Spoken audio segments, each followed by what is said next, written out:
Os damos la bienvenida al simposio Las alianzas educativas entre actores sociales como estrategias innovadoras para impulsar las competencias ecosociales y la acción climática. Mi nombre es Mónica Artoblanco, soy docente e investigadora en la Universidad de Santiago de Compostela y también colaboro con la cooperativa Feitoría Verde. Me acompaña en esta sesión Julio Esparís Pereiro, contratado predoctoral de la Universidad de Santiago de Compostela y miembro del grupo de investigación SEPA sobre pedagogía social y educación ambiental.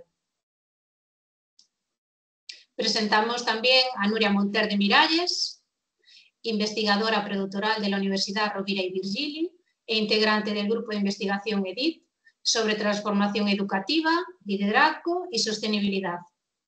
Y contamos también con Isabel Ruiz Mayén, docente e investigadora de la Universidad Oberta de Cataluña e integrante del grupo de investigación TURBA, Laboratorio de Transformaciones Urbanas y Cambio Global.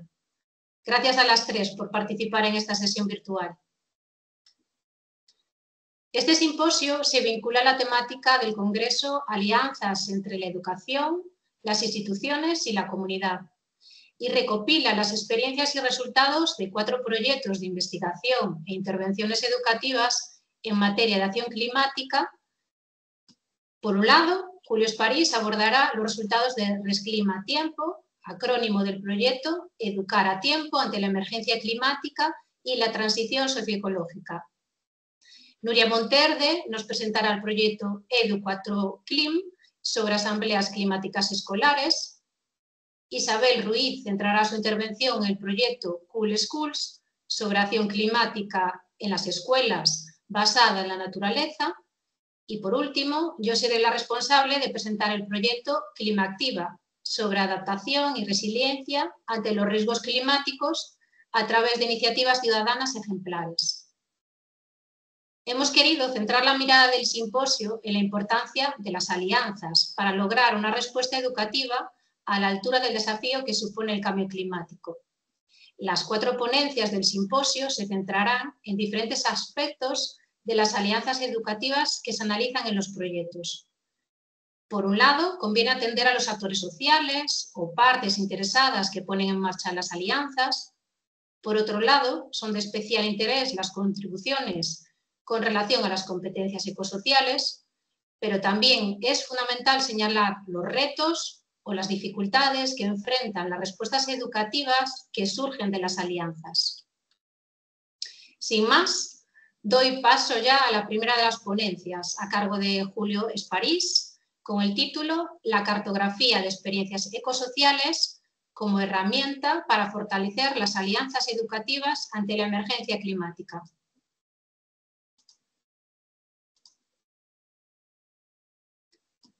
Julio. Sí. Hola, muy buenos días a todas y a todos. Es un placer poder participar en este simposio. La comunicación que presento hoy se marca dentro del proyecto Educar a Tiempo ante la emergencia climática y la transición socioecológica, financiado por el Ministerio de Ciencia e Innovación. Este proyecto nace de una preocupación fundamental. A pesar de los avances logrados en España para coordinar políticas educativas y climáticas, el cambio climático sigue sin abordarse en los marcos curriculares como lo que realmente es un desafío social que exige una respuesta urgente e integral. Los informes recientes del IPCC han dejado claro que la velocidad y magnitudes de los impactos climáticos se están acelerando. Como educadoras e investigadoras, nos enfrentamos a un reto sin precedentes.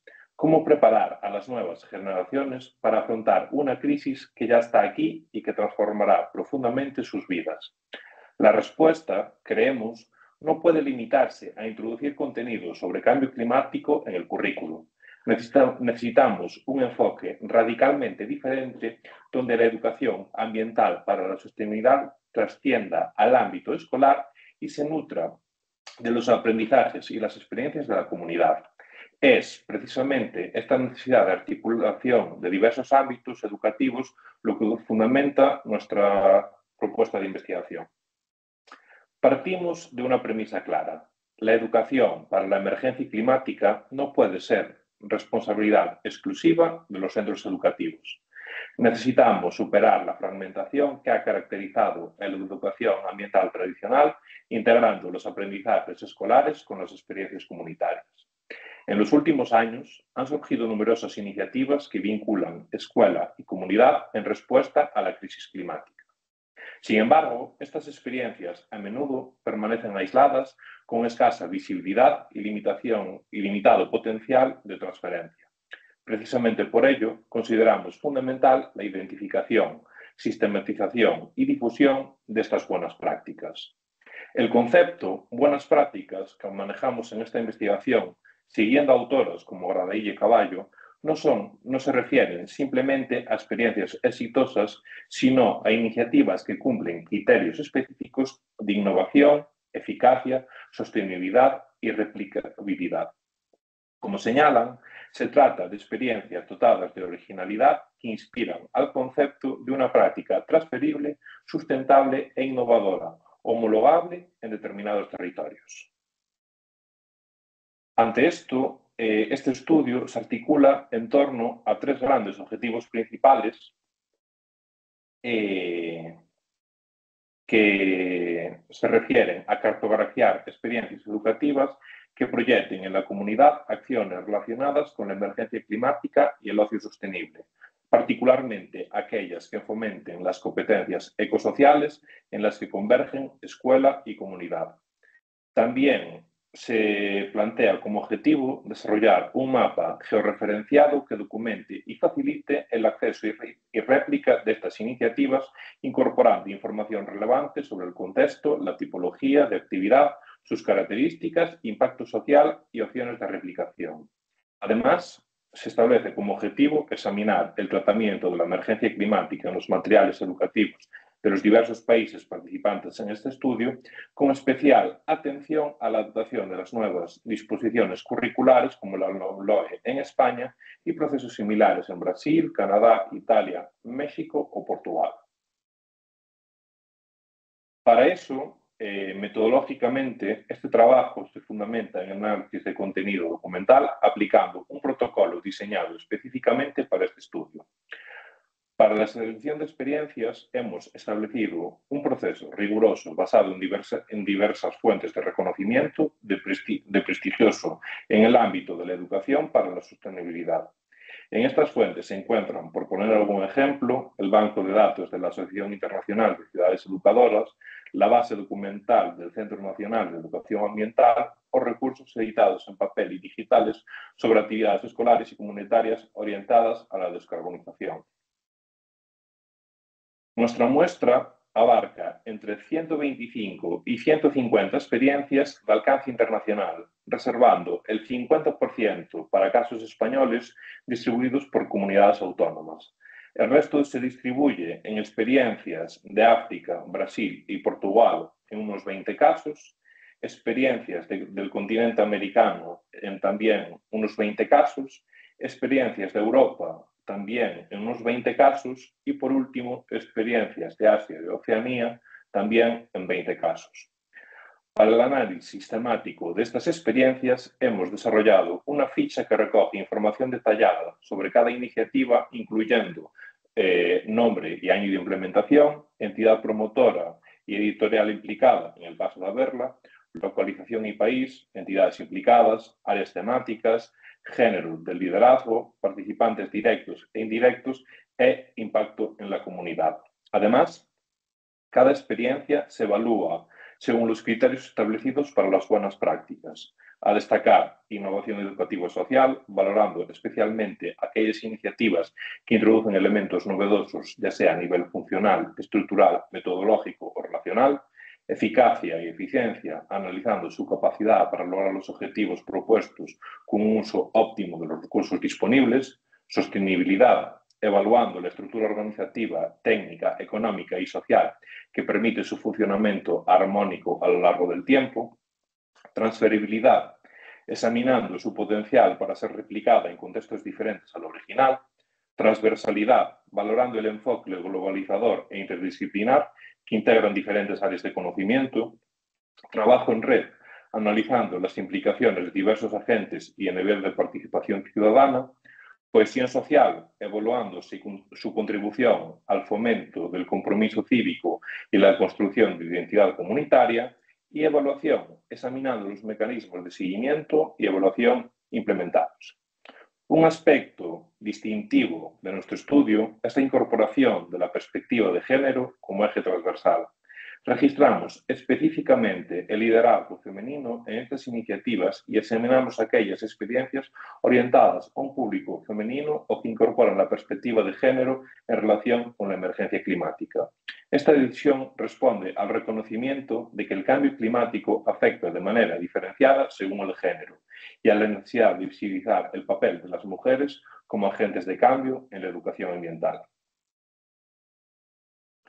Con respecto a los principales factores identificados, nuestro análisis también ha permitido identificar las principales barreras y facilitadores que se desarrollan en estas iniciativas ecosociales. Entre las barreras más comunes encontramos la fragmentación de las acciones con escasa continuidad temporal, la falta de coordinación entre instituciones educativas y otros agentes sociales, la rigidez de tiempos y espacios escolares, la ausencia de mecanismos de evaluación comunitaria o la insuficiente formación del profesorado en competencias ecosociales. Por otro lado, los factores que facilitan el éxito de estas experiencias incluyen el trabajo en red entre centros educativos, universidades y entidades sociales, el apoyo institucional, especialmente desde administraciones locales, la implicación activa de la comunidad educativa, la conexión con problemáticas locales relevantes o la incorporación de metodologías participativas y vivenciales. Como fruto de esto, el producto principal de esta investigación es desarrollar un mapa georreferenciado de experiencias ecosociales. Este mapa, accesible en formato digital, permite localizar las iniciativas según diversos criterios, como la distribución geográfica, la temática abordada, el tipo de entidad implicada, el nivel educativo o criterios de buenas prácticas que cumple. Cada experiencia se presenta con una ficha completa que incluye no solo la descripción de la iniciativa, sino también los resultados obtenidos, las lecciones aprendidas y recomendaciones para su implicación.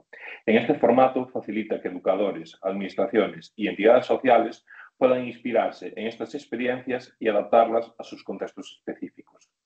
El mapa se actualizará periódicamente incorporando nuevas experiencias, siguiendo la evolución de las ya documentadas. También, como segundo producto de esta investigación, estamos elaborando un panel en evaluar estrategias de innovación educativa y sociales en respuesta a la emergencia climática. El panel se estructura en 4 dimensiones principales, como es la dimensión pedagógica, la cual evalúa aspectos como la coherencia con el currículo, la metodología empleada, los recursos utilizados y la evaluación del aprendizaje; la dimensión comunitaria, que analiza los niveles de participación y el impacto de la comunidad; la dimensión ambiental, la cual valora la contribución de la mitigación y la adaptación al cambio climático, así como la promoción de estilo de vida sostenible; y la dimensión transformadora, que examina el potencial para generar cambios sistemáticos en las relaciones sociedad-naturaleza. Este panel será una herramienta valiosa para valorar la calidad y el potencial de transferencia de las iniciativas educativas, permitiendo identificar áreas de mejora y facilitar la toma de decisiones basadas en evidencias. Para concluir, quisiera enfatizar en la cartografía de experiencias ecosociales que se está a desarrollar, que no es un mero ejercicio académico, es una herramienta concreta para fortalecer las alianzas educativas ante la emergencia climática, conectando iniciativas dispersas y visibilizando modelos de acción que combinen educación, comunidad y sostenibilidad. Como afirman Gradillo y Caballo en su artículo que ya mencionamos anteriormente, no se requieren actuaciones muy ampulosas ni infinidad de medios, sino más bien una cierta dosis de sentido común y de capacidad para rentabilizar el máximo los recursos disponibles capaces de generar una respuesta integral a las necesidades sociocomunitarias. Nuestra investigación confirma que aunar esfuerzos entre centros educativos, universidades, instituciones y entidades sociales propicia intervenciones más efectivas e integrales gracias a la complementariedad de conocimientos y los recursos. La educación para la emergencia climática requiere más que nunca un enfoque colaborativo y multidisciplinar. Dicho eso, muchas gracias por su atención y quedo a su disposición para cualquier pregunta o comentario. Muchas gracias, Julio. Damos la palabra ahora a Nuria Monterde, que presenta la ponencia, el proyecto Edu4Clim, Asambleas Climáticas Escolares en Educación Secundaria. Vale, muchas gracias, Mónica. Buenos días a todos. Estoy muy contenta de poder participar en este simposio y ahora os voy a compartir la presentación. Vale, os voy a presentar el proyecto Edu4Clim, Asambleas Climáticas Escolares en Educación Secundaria. Es un proyecto de la Universitat Rovira i Virgili y está financiado por el Ministerio de Ciencia, Innovación y Universidades y la Unión Europea Next Generation. Para hacer un resumen del proyecto, este proyecto nació desde el 2022, que se llamaba EduClimat, y ahora ha habido una extensión de este proyecto que se llama Edu4Clim, que termina en 2026. Entonces, ambos proyectos están conformados por un equipo multidisciplinario que están especializados en educación para la sostenibilidad, educación científica y pedagogía, en psicología, biología y ciencias ambientales y geografía. Se trata de un proyecto de investigación aplicada y su enfoque principal es el de la co-creación y participación de ciencia y sociedad. Como contexto, para afrontar los retos globales que se manifiestan a escala local y global, como es la emergencia climática, las desigualdades sociales, es clave que los estudiantes y la ciudadanía en general se involucren en procesos de aprendizaje transformativo y comunitario para favorecer el bienestar, la realización personal y la acción colectiva. Como cita textualmente Jordi Domènech, a estas alturas, el ciudadano ideal ya no es alguien que sigue las normas impuestas por instituciones gubernamentales, sino aquel que se moviliza y ejerce como miembro activo y en comunidad de forma permanente. Por tanto, la capacidad de participación de los estudiantes es clave en este sentido. Como vemos en la parte izquierda, hay la escala de participación de Roger Hart, donde vemos que del 1 al 3 la participación sería no verdadera, es decir, solo sería meramente simbólica, por tanto la población sería manipulada, usada como decoración, mientras que del 4 al 8 la participación es auténtica, porque la población es informada, es consultada y también es coordinada. Por tanto, nuestro enfoque en este proyecto se basa en esta participación más auténtica, que no simbólica. El proyecto de Edu4Clim se plantean las asambleas climáticas como una estrategia educativa para dos razones. La primera, para promover un compromiso democrático más amplio para buscar soluciones consensuadas relacionadas con la sostenibilidad y, por otra parte, promover el desarrollo de las competencias en sostenibilidad, empoderando y dando voz a los alumnos mediante la participación y toma de decisiones informada. En relación a los agentes sociales que colaboran con nosotros, como podéis ver, son muchos. En primera parte es la Universitat Rovira i Virgili, pero también han colaborado con nosotros la Universitat Autónoma de Barcelona y Camilo José Cela. También, en segundo lugar, y no menos importante, la comunidad educativa, es decir, los centros educativos de educación primaria y secundaria que han querido colaborar con este proyecto, lo cual sin ellos no hubiéramos hecho realidad este proyecto.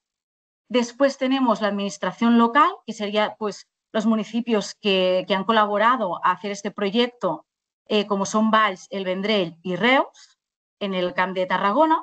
Y finalmente el Departamento de Educación y Departamento de Acción Climática de la Generalitat de Cataluña. En relación a los objetivos del proyecto son 4. El primero es diseñar instrumentos de evaluación que faciliten una evaluación eficaz del desarrollo de competencias en sostenibilidad en las asambleas climáticas escolares. En segundo lugar, testar y validar múltiples instrumentos de evaluación para determinar este desarrollo de las competencias. En tercer lugar, determinar la influencia de las asambleas climáticas escolares en el desarrollo de las competencias en sostenibilidad. Y finalmente, el cuarto objetivo sería determinar la influencia de las asambleas climáticas en la co-creación de soluciones para la sostenibilidad a nivel local o regional. En relación a la metodología del proyecto, se basa en tres fases principales. La primera consiste en la preparación de materiales que incluye el diseño de herramientas o instrumentos para la evaluación. La segunda fase sería la organización o implementación de las asambleas climáticas en los diferentes centros educativos y en diferentes municipios. Y la tercera fase consiste en la difusión y evaluación de los resultados que han tenido estas asambleas climáticas. En la fase 1, que ha sido la preparación de material, lo que se ha hecho básicamente es una revisión sistemática centradas en la evaluación de competencias en sostenibilidad en educación primaria y secundaria. Después se procedió a diseñar instrumentos de evaluación basados en el marco de referencia europeo GREENCO, que es de competencias en sostenibilidad, donde se diseñaron una escala de percepción de competencias en sostenibilidad y un cuestionario de viñetas de competencias en sostenibilidad, que viñetas serían contextos reales o situaciones reales. Después se procedió a un pilotaje y validación, una validación por expertos, por 13 expertos especializados en educación para la sostenibilidad, y se han pilotado estas asambleas y estos instrumentos en 33 centros de educación primaria y secundaria en los cursos escolares desde el 2022 hasta en el momento, que es lo que estamos también implementando ahora. Por lo tanto, a una muestra de 1.650 estudiantes en total. En la segunda fase, que se basa en la organización e implementación de estas asambleas, en el primer curso escolar 23-24 participaron 19 centros educativos, 12 escuelas y 7 institutos, con 46 grupos clase, con la participación directa de 1.170 estudiantes. Y el curso escolar actual, del 24-25, que es lo que estamos haciendo ahora, han participado 8 institutos, 20 grupos clase, con la participación directa de 480 estudiantes, más otros alumnos del centro, las familias, la comunidad local, responsables políticos participantes y entidades en la Feria Final de Ideas para la Sostenibilidad. En este proyecto, además, se ha hecho un diseño pre- y post-test antes y después de implementar las asambleas, y también al final del proceso se ha hecho un estudio de percepción del docente y el alumnado para determinar la influencia que tienen estas asambleas climáticas escolares en el desarrollo de competencias en sostenibilidad. En relación a las etapas de las asambleas, según los autores Grewin y Ferejon, se basan en 3 etapas. La primera es etapa de aprendizaje, donde se crea un entorno de aprendizaje dinámico. Hay una intervención de personas expertas, como talleres, charlas, materiales educativos, un formato de aprendizajes variados. En segundo lugar, tenemos la etapa de deliberación, donde se llevan a cabo deliberaciones inclusivas, equilibradas, exhaustivas, y también se establecen marcos claros para debatir y para concluir en grupo. Finalmente, tenemos la etapa de toma de decisiones, que consiste en la votación y priorización de las acciones y recomendaciones surgidas en las asambleas y para promover el consenso mediante la negociación entre los grupos participantes. El proyecto Do4Clim se estructura en 6 sesiones totales que os voy a comentar brevemente más adelante. La primera sesión es un taller sobre cambio climático que lo hacemos conjuntamente con Cel Rougent.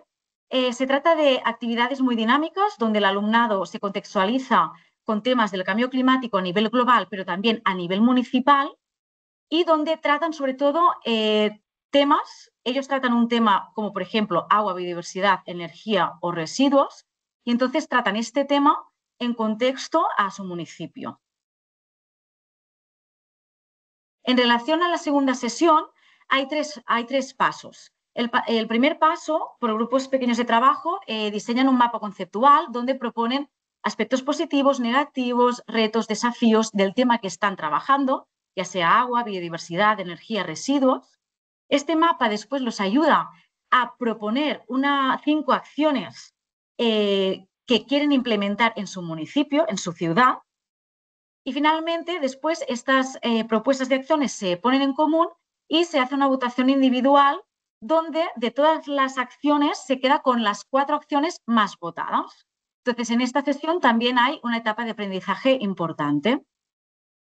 Entonces, una vez tenemos las 4 acciones más votadas, la compartimos con los técnicos municipales de la ciudad y ellos nos facilitan documentación y las acciones que se están tratando en el municipio, para que así en esta sesión los alumnos tengan esta información sobre acciones que son políticas municipales y que a partir de las 4 acciones ellos vuelven a votar en grupo y acaben eligiendo una de las acciones que será la que van a presentar en una feria de ideas para la sostenibilidad que os voy a hablar más adelante. Entonces, en esta sesión incluye la etapa de deliberación y la etapa de toma de decisiones para terminar decidiendo qué acción quieren escoger para presentar e investigar en el día de la feria.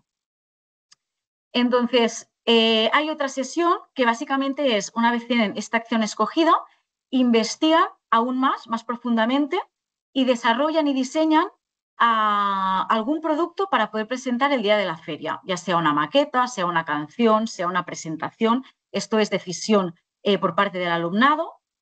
Por tanto, aquí también incluye la etapa de deliberación y también etapa de toma de decisiones. Finalmente, cuando tienen ya la idea diseñada e investigada, la exponen en la Feria de Ideas para la Sostenibilidad. En este caso, estas imágenes son imágenes del año pasado, de la feria que hicimos el año pasado, donde podemos ver que están todos los alumnos participantes y también estaban invitadas las familias y los representantes políticos. En este caso, vinieron alcaldes de algunos municipios, además de técnicos municipales y de Acción Climática de la Generalitat.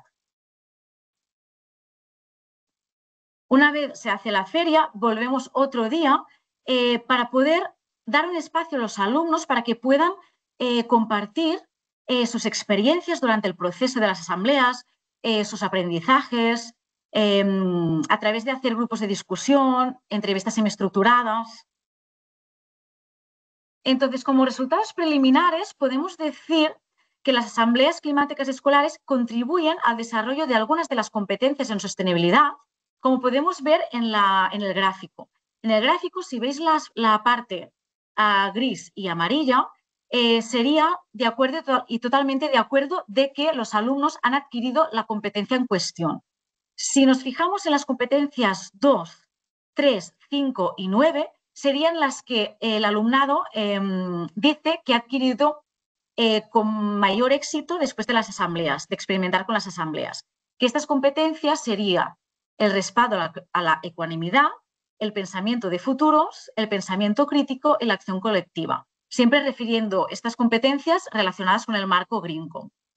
Estos resultados se obtuvieron a partir de un cuestionario ad hoc de percepción que se hizo con 206 alumnos de secundaria, de primero, tercero y cuarto de la ESO en el curso escolar pasado, anterior. Como resultados del proyecto, ¿qué hemos podido obtener hasta ahora? Planes de acción y recomendaciones políticas para la adaptación y mitigación del cambio climático y la promoción de la sostenibilidad a nivel local y regional. Hemos elaborado un informe individual para cada centro educativo con los resultados de las asambleas, que es confidencial por cada centro, y después un informe público global que incluye acciones y recomendaciones políticas surgidas de las asambleas, pero que este sí que es compartido con la comunidad local, partes interesadas y representantes políticos. También se ha hecho el estudio de la influencia de las asambleas en el desarrollo de competencias en sostenibilidad, operativizando este marco europeo GreenCo. Se ha hecho la difusión a las escuelas, la comunidad local y los responsables políticos mediante la invitación a participar y a hacer foros en línea y canales de comunicación formales, y también en la feria final de sostenibilidad. Y finalmente se han proporcionado recursos educativos para trabajar las competencias en sostenibilidad en las aulas, y se ha elaborado una guía metodológica para la organización de asambleas climáticas escolares. Aquí tenéis el enlace por si queréis información de la web de EduClima. Finalmente, los retos que enfrenta el proyecto son unos cuantos. Como podéis ver, el primero es el de documentar el proceso y el impacto de las asambleas climáticas escolares como intervención educativa eficaz para el desarrollo de competencias en sostenibilidad, ya que todavía hay poca literatura sobre esto.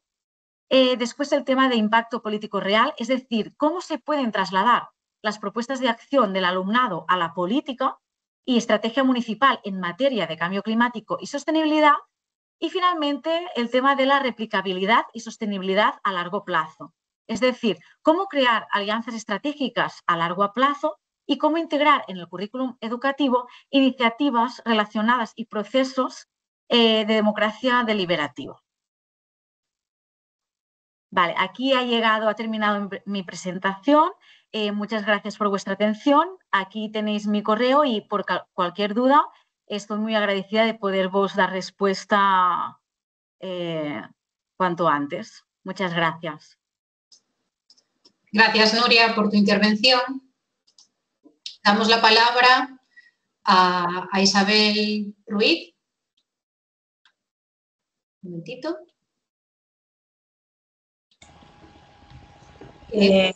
Sí, ¿podéis ver mi presentación? Sí, comento el título simplemente de tu intervención, Isabel. Competencias en sostenibilidad vinculadas a la renaturalización y adaptación climática a patios escolares. Cuando quieras. Muchas gracias. Estoy muy contenta también de participar en este simposio y poder compartir la experiencia del proyecto Cool Schools, en el que os presentaré esta comunicación centrada en cómo a partir de la renaturalización y adaptación climática de los patios escolares se trabajan ciertas competencias en sostenibilidad. Es un trabajo que hemos realizado junto a Andrea Corres y Filka Sekulova, también de la Universitat Oberta de Cataluña. Bien, cada vez son más las ciudades que están implementando soluciones basadas en la naturaleza en los centros educativos para renaturalizar los entornos y adaptarlos a los impactos del cambio climático, concretamente en las ciudades en lo referente al aumento de la temperatura, ya que muchas de las escuelas se encuentran en islas de calor en estos entornos urbanos. Y a su vez es una estrategia también para acercar y aumentar el acceso a la naturaleza para la población infantil urbana, sobre todo en los entornos más marginales y en las ciudades más densas. Pero también hay un conjunto de literatura que está explorando otros beneficios que aporta esta renaturalización de los entornos educativos, y entre ellos está el tener ambientes más saludables, influir positivamente en el desarrollo físico y también en el bienestar psicológico del alumnado. Hay evidencia científica que demuestra que el hecho de salir a patios renaturalizados aumenta después la atención del alumnado cuando retorna a clase y, por supuesto, mejoran la convivencia porque diversifican el juego y reducen los conflictos. Además, la estrategia de renaturalizar y adaptar climáticamente los patios es uno de los ejes fundamentales del enfoque en educación para la sostenibilidad que se denomina Whole School Approach. Es un enfoque que aborda la escuela no solo desde las barreras que supone la instalación del centro educativo, sino que tiene en cuenta la comunidad, ¿no? Y plantea que el dónde aprendemos es una cuestión clave también vinculada a cuestiones pedagógicas, a las estrategias didácticas, a temas de formación docente, por supuesto a la gestión de las instalaciones y a la conexión con el resto de la comunidad, más allá, como decía, de las barreras del centro. Desde el proyecto europeo Cool Schools, que ahora os explicaré, vemos los patios renaturalizados como refugios climáticos basados en la naturaleza, porque son patios que han sido diseñados y que están gestionados de manera colaborativa. Esto quiere decir con la intervención no solo de los centros educativos o de los agentes que están en los centros educativos, incluyendo a las asociaciones de familias, sino también desde la administración municipal, diferentes departamentos de esta administración a nivel sobre todo de ayuntamientos, como puede ser educación, ecología, agencias de salud municipales, también con la implicación de las asociaciones de las actividades extraescolares, que muchas de ellas se realizan en el patio, de cooperativas, asociaciones y empresas de arquitectos, que son los que diseñan los nuevos patios, y por supuesto de entidades vecinales que a menudo colaboran en la gestión de este nuevo espacio verde a través de su experiencia con huertos urbanos u otras acciones relacionadas. En el marco de este proyecto, que no puedo explicar porque es muy extenso, analizamos una serie de beneficios de la renaturalización de los patios, y yo aquí en esta ponencia me voy a centrar en las oportunidades de aprendizaje y en el caso de estudio de Barcelona. Os he puesto una imagen para que veáis a lo que nos referimos cuando hablamos de renaturalización y adaptación climática de los patios, en la que mostramos cómo era el patio antes, si veis una pista totalmente asfaltada, y cómo queda después, ¿no? Se cambian pavimentos por superficies naturales, se aumenta la vegetación, se introducen estructuras de juego, se aumentan las sombras, por supuesto, y todo esto requiere de la colaboración de los diferentes actores. En este caso nos centramos en Barcelona porque es una ciudad en la que desde el 2019 el gobierno municipal ha implementado programas para la renaturalización de los patios escolares. El primero fue Refugis Climàtics, que fue un programa piloto y actuó en 11 escuelas, y ahora continúan implementando el programa Transformamos los patios, Transformem els patis, que ya lleva 70 patios escolares renaturalizados y transformados. Hicimos para documentar estas competencias ecosociales, estas oportunidades de aprendizaje, utilizamos diferentes metodologías, la observación participante, entrevistas estructuradas, con el alumnado hicimos un grupo focal, y con todo ello analizamos cualitativamente los resultados, también como en el proyecto anterior, utilizando el marco europeo del Green Comp. Mirando, ¿no?, las 12 competencias y analizándolas por grupos de competencias. ¿Qué es lo que hemos encontrado? En el tema de los valores, ¿no?, vemos que en este caso estas intervenciones promueven mucho la competencia relacionada con la promoción de la naturaleza. Cuando se involucra al alumnado en el diseño, pero también participa activamente en la reconstrucción del patio y en su mantenimiento, que esto no pasa en todas las escuelas, vemos que el alumnado muestra de forma más evidente estas actitudes de cuidado ambiental. En el caso de los docentes y algunas familias, también vemos que estas actitudes, conocimientos y habilidades relacionadas con la competencia de promoción de la naturaleza ya estaban presentes antes de esta intervención, y que la intervención actúa como catalizador, ¿no? En aquellas escuelas en las que docentes y familias habían potenciado, pues, por ejemplo, o habían construido jardines verticales, los resultados de la transformación también son más potentes, ¿no? Los nuevos patios tienen muchos más elementos transformadores, no se limitan a lo mejor pintar la pista y plantar 4 árboles, sino que cambian la estructura para también cambiar las dinámicas. Y también vemos que en el caso de arquitectos y técnicos municipales, aquellos con mayor formación en cuestiones relacionadas con pedagogía, paisajismo o permacultura, muestran un nivel superior de competencia en este caso, y las transformaciones resultantes que ellos proponen son mucho más atrevidas.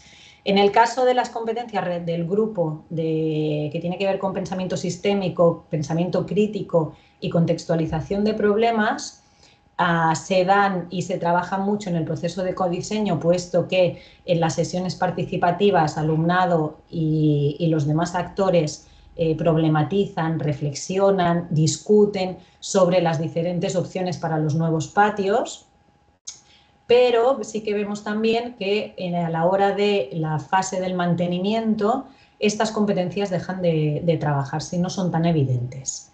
Y en este caso, y como en el caso anterior, vemos también que están relacionadas con la competencia de acción colectiva que voy a hablar más adelante.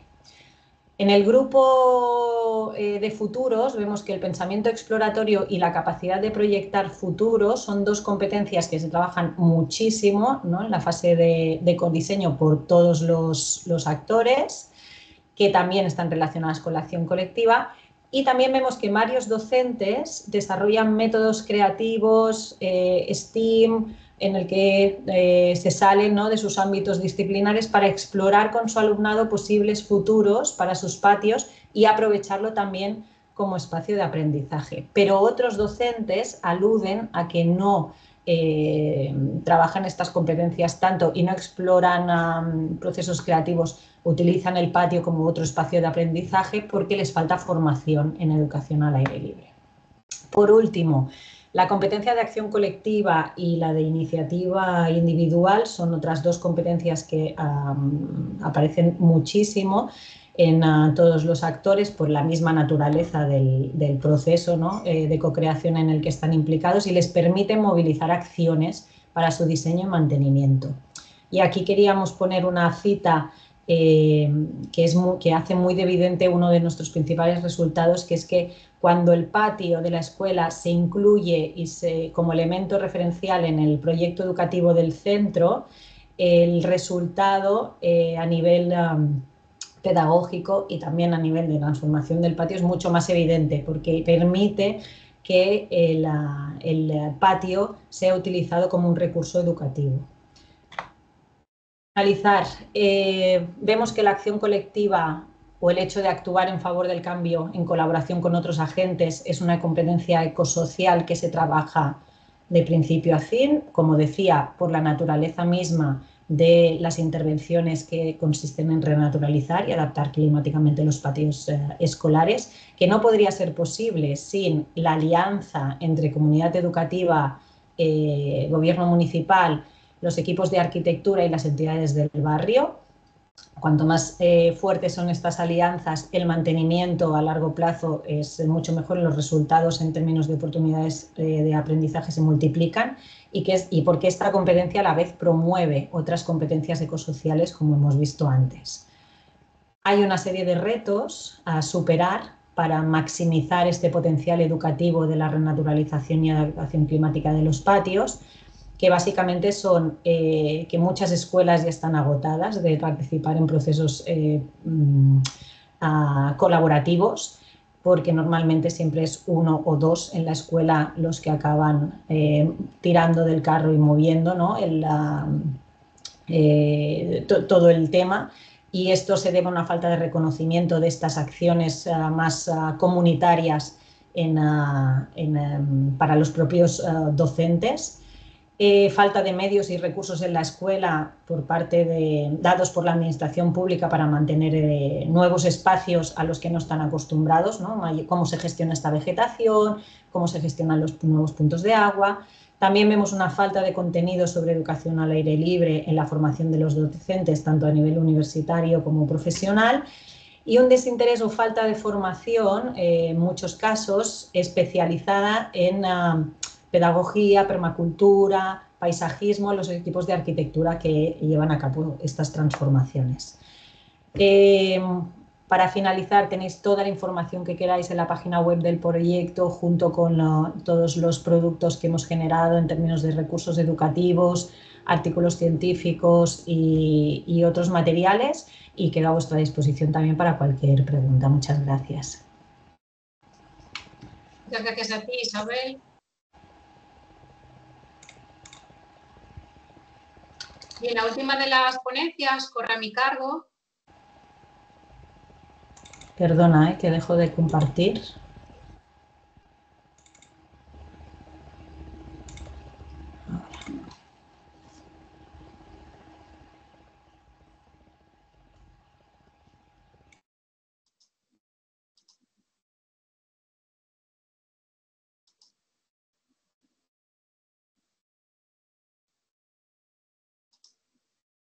Bien, como os decía, la última de las ponencias se titula De la amenaza a la acción, riesgo climático, comunidad e infancia, Y esta intervención presenta los resultados del proyecto Climativa, que os comentaba al principio del simposio, ¿no? Y se trata de un proyecto que ha desarrollado Feitoría Verde, la cooperativa Feitoría Verde, con la que colaboro, y también ha participado la Universidad de Santiago de Compostela y el grupo SEPA. Cuenta con el apoyo de la Fundación Biodiversidad y viene, digamos, a desarrollar los mandatos del Plan Nacional de Adaptación al Cambio Climático, ¿no? Siguiendo un poco ese plan de trabajo en materia de adaptación, ¿no?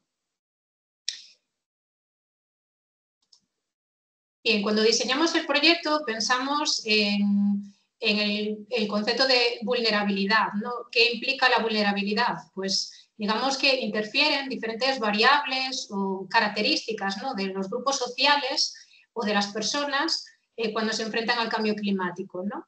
Y en términos de los grupos de menor edad, de la infancia, ¿no?, de aquellos colectivos que nos encontramos en la educación obligatoria, digamos que son por edad, por su condición física, vulnerables, más vulnerables que otros grupos de edad al cambio climático. Tanto infancia como las personas de mayor edad son más susceptibles, por ejemplo, al impacto de las olas de calor o de temperaturas extremas, ¿no? Y también tanto la infancia como las personas pues de mayor edad son también más dependientes, ¿no?, de las decisiones o de las actuaciones de personas adultas o de personas más jóvenes, ¿no? Están un poco dependiendo de esas acciones, ¿no? Por ejemplo, ante eventos extremos, ¿no?, derivados del cambio climático. Por eso se considera que la infancia, ¿no?, como grupo de edad es más vulnerable. Otra de las ideas que orientaron el diseño de Climativa es la idea de la capacidad de adaptación, ¿no?, que tienen las comunidades, ¿no? Y ahí esa capacidad viene muy ligada a la posibilidad del aprendizaje a nivel local, en comunidad, pero también el tener los instrumentos o las herramientas necesarias para desarrollar esos procesos de adaptación, ¿no? Y la tercera de las ideas que conviene destacar es también la de acción colectiva, ¿no?, pensando en esos grupos sociales de base que son fundamentales para poner en marcha procesos de adaptación ante el cambio climático, ¿no? Conjugando estas ideas, ¿no?, hemos sumado también pues el diagnóstico de cuáles son los principales riesgos climáticos que afronta la península ibérica o el Estado español en concreto, ¿no? Y digamos que podemos centrarnos en los incendios, en las inundaciones, las olas de calor y la sequía, ¿no? Y a partir de esos riesgos climáticos nos hemos planteado en el proyecto hacer un mapeo de iniciativas sociales, de iniciativas que tienen una base ciudadana clara y que están afrontando de forma consciente estos riesgos, estos peligros, ¿no? Estos 4 peligros. Bueno, en algunos casos hay iniciativas que con sus actuaciones abordan varios de estos peligros y otras se centran en alguno en concreto, ¿no? Se puede ver ahí un poco la distribución de las iniciativas ciudadanas que hemos mapeado y seleccionado finalmente, ¿no? Digamos que el listado inicial era más amplio, pero siguiendo los criterios un poco para ajustarnos a los objetivos del proyecto, hemos optado por profundizar en 11 iniciativas ciudadanas que se distribuyen por diferentes comunidades autónomas, ¿no? Estas iniciativas ciudadanas no son homogéneas, ¿no?, en cuanto al tipo de organización que han constituido, ¿no? Tenemos, por ejemplo, comunidades formadas por vecinas y vecinos que gestionan un determinado recurso o espacio, como la comunidad de Montes de Baroña o la comunidad de regantes Ocho Caños, ¿no?, que están constituidos legalmente y que gestionan ese recurso, ¿no?, y que se ven un poco condicionados o impactados por los riesgos climáticos, ¿no? En concreto, por ejemplo, en Baroña por los incendios forestales y la comunidad de regantes Ocho Caños pues por el tema de la sequía o el riesgo de sequía, ¿no?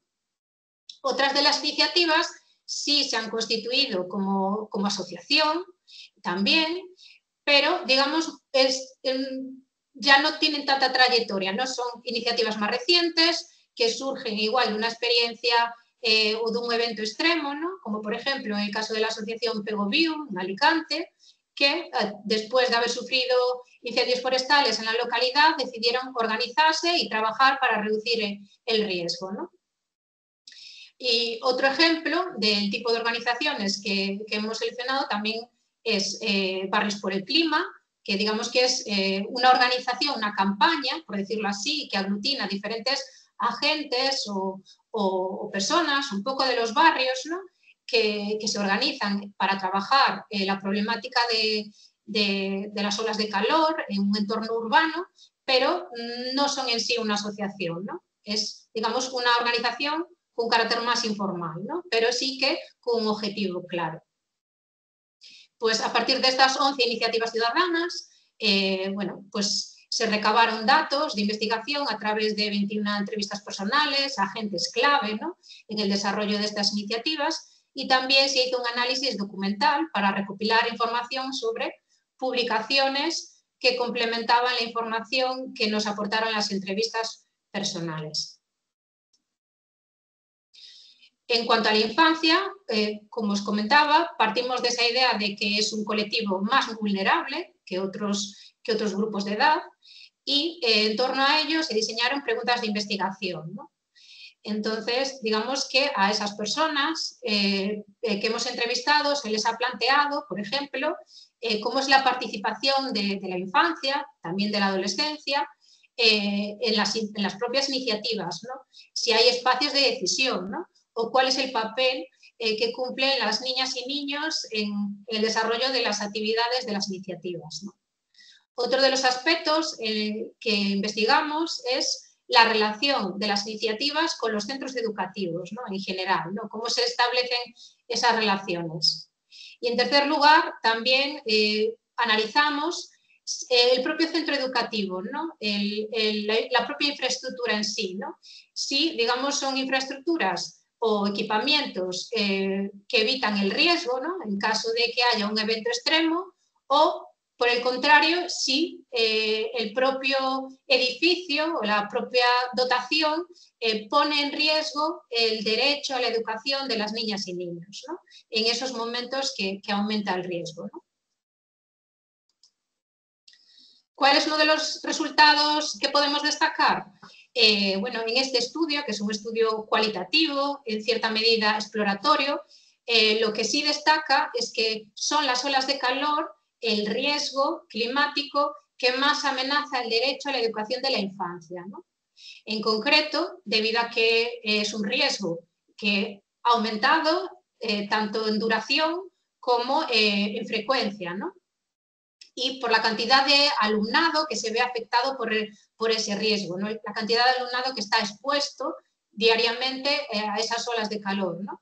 Y también porque los propios centros educativos, sus infraestructuras, no están adaptadas a la realidad, ¿no? De emergencia climática, tal y como la estamos sintiendo ya, ¿no?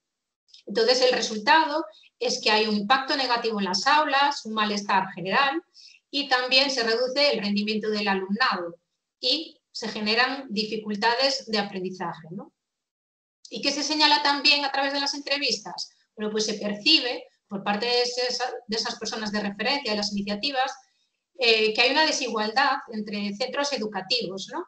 En función de si es un centro público o privado en cuanto a la disponibilidad de recursos de climatización, pero también en los propios centros públicos, porque se dan circunstancias en las que las propias familias, las AMPAs, ante esa situación un poco de falta de dotación, de climatización en los centros educativos, son las familias las que asumen esa responsabilidad y el gasto, ¿no? Entonces, se puede dar el caso de que haya centros públicos climatizados y otros que no lo están, ¿no? Dependiendo de la actuación de las familias. Otro de los resultados que podemos destacar es que los centros educativos, la infancia, sí ocupan un lugar central en las actividades de buena parte de las iniciativas que hemos analizado, ¿no? En concreto, se centran en desarrollar actividades en torno a educación ambiental, patrimonio natural y cultural, y de forma muy ocasional se incorporan, digamos, contenidos relativos a lo que es enfrentar pues, un evento extremo, contenidos relativos a la protección o autoprotección, ¿no? Ante un determinado riesgo climático, como incendios, como olas de calor o inundaciones, ¿no? Digamos que esos contenidos no suelen trabajarse de forma continuada por las iniciativas cuando están en los centros educativos o cuando trabajan con la infancia, ¿no?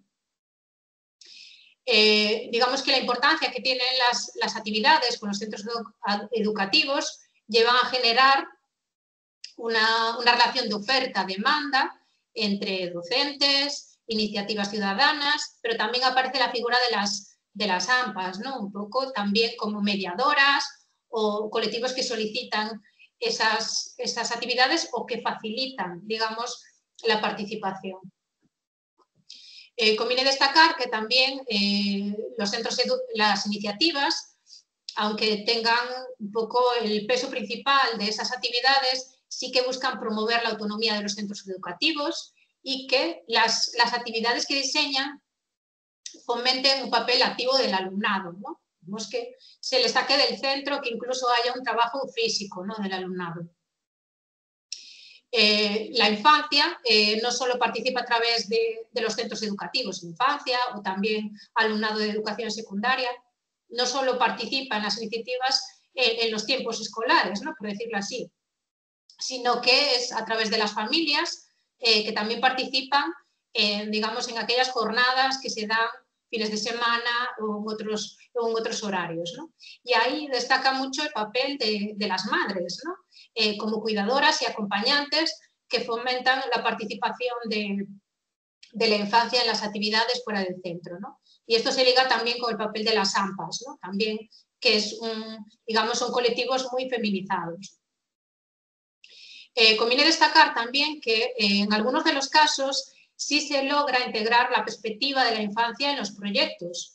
Es decir, se generan espacios de debate, de decisión, pero son espacios que se dan en el ámbito no formal. Es decir, los ejemplos que nos han dado, ¿no? De las experiencias de iniciativas son esos espacios fuera del centro educativo, ¿no? Y esto está ligado con el siguiente resultado, ¿no? Que sí se detecta que existen limitaciones para generar espacios de decisión dentro de los centros educativos en los que participen las iniciativas ciudadanas y la propia infancia, ¿no? Entonces ahí sí que la infancia es un poco receptora de las actividades, pero no diseña o no decide sobre lo que se trabaja, ¿no? En cuanto a las competencias ecosociales, un poco que se destacan, ¿no? en relación a las actividades que realizan las iniciativas ciudadanas, podemos destacar la competencia ligada a la contextualización de los problemas, ¿no? Es decir, estas iniciativas ciudadanas trasladan a los centros educativos un contexto, ¿no? de problemas ambientales y permiten trasladar la experiencia local y favorecer un aprendizaje comunitario, ¿no? En cuanto al cambio climático, que es una problemática que se percibe en general como muy abstracta o lejana, digamos que el hecho de contextualizar el problema viene dado por esa comunidad educativa, ¿no? Que incorpora, que contextualiza la cuestión, ¿no? Otra de las competencias ecosociales que destacaríamos es el de la acción colectiva, ¿no? Aunque existan dificultades o limitaciones en cuanto a esa búsqueda del papel activo de la infancia o de fomentar espacios de decisión, sí que, digamos, las alianzas entre las iniciativas ciudadanas, los centros educativos y también en algunos casos pues nos refieren que participan la administración local, sí que consiguen crear espacios o instrumentos un poco que fomentan esa capacidad de acción del alumnado y, digamos, crean la posibilidad de actuar, ¿no? Bien, y si os parece, despedimos aquí el simposio y, bueno, emplazamos a las personas que nos siguen, ¿no? Que se han interesado por este simposio a que participen en el foro del Congreso y que nos trasladen ahí sus preguntas, reflexiones en torno a las ponencias que acabamos de presentar, ¿no? Y simplemente agradecerles su interés y esperamos un poco sus comentarios y continuar con esta reflexión, ¿no? En torno a las competencias ecosociales. Gracias, Mónica, y a todas. Gracias, Isabel. Gracias, muchas gracias. Y Nuria. Cerramos aquí entonces el simposio.